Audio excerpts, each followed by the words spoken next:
on the whole world, including the European Union, is a major blow to the world economy.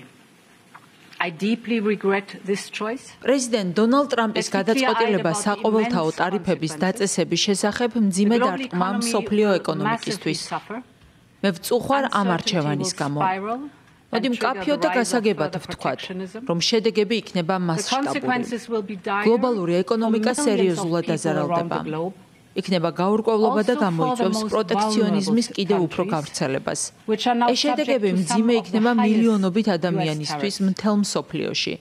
განსაკუთრებით კი იმ ქვეყნებისთვის, რომლებიც ყველაზე დაუცველები არიან.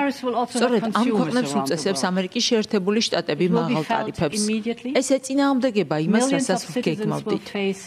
ეს ტარიფები მთელი მსოფლიოს მასშტაბით დააზარალებს მომხმარებლებსაც. შედეგს მყისიერად ვიგრძნობთ.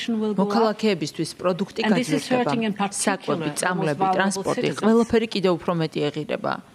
ინფლაცია გაიზრდება და ეს უარყოფითად აისახება ყველაზე დაუცველ მოქალაქეებზე. ყველა სახის ბიზნესი, როგორც დიდი, ისე პატარა დაზარალდება პირველივე დღიდან. გაურკვევლობა, მიწოდების ჯაჭვების დარღვევა, ზედმეტი ბიუროკრატია, ეს ყველაფერი მძიმე დააწვება მათ. ხარჯი გაიზრდება იმ ბიზნესს, რომლებიც ამერიკის შეერთებულ შტატებთან იქნება დაკავშირებული. როდესაც ქაოსია, იქ არ არის წესრიგი. და რაც მთავარია, არ არსებობს ნათელი გეგმა ამ სირთულეებისა და ქაოსის დასაძლევად, რადგან ამერიკის შეერთებული შტატების ყველა სავაჭრო პარტნიორს ერთდროულად შეეხო ეს დარტყმა. ბოლო 80 წლის განმავლობაში ევროკავშირსა და ამერიკის შეერთებულ შტატებს შორის ვაჭრობა მილიონობით სამუშაო ადგილის შექმნა. მომხმარებლებისთვის პროდუქტები გაიაფდა. ეს ორივე მხარეს ეხებოდა. ბიზნესის წარმომადგენლებმა ისარგებლეს უზარმაზარი შესაძლებლობებით, რამაც უპრეცედენტო ზრდა და კეთილდღეობა მოიტანა.